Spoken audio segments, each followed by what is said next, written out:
Виждаме, салона е много интересен. Аз до сега не съм виждала лично такъв салон. Удобен ли е салона? Не ти го пробвайте, за мен е удобен.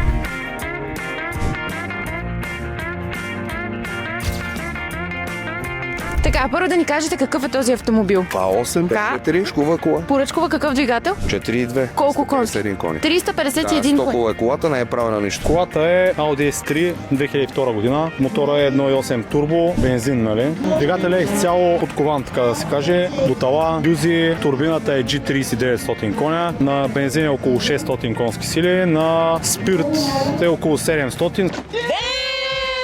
Откъде сте я взели? От Австрия. Карате ли си редовно? Караме постоянно. Вече около 74 000 км са минали. Кой е най-сериозният проблем, който ви е Няма правил? сериозен проблем. До сега нищо. Значи тази кола, когато я поддържаш качествено и редовно всичко, проблеми няма никакви. А от колко време притежавате автомобила? Може би около 2-3 години. Добре, коя беше най-скъпата ви покупка върху самия автомобил? Може би турбото като част, нали? Да, става ли за градско каране? Да, с работещ климатик, с платени номера. На дълги разстояния карате ли я? Да, даже сега мисля да я заведа на море. Всичко оригинално, дискове, накладки, вериги, всичко е сменено. Виждаме, салона е много интересен. Аз до сега не съм виждала лично такъв салон. Удобен ли е салона? Не ти го пробвайте, за мен е удобен. Масажи има всичко си. Еха, има си масажи даже. Full Max. А ти коя марка предпочиташ? Audi, BMW или Mercedes? Пиши долу в коментарите и да разберем кои са по-големите фенове.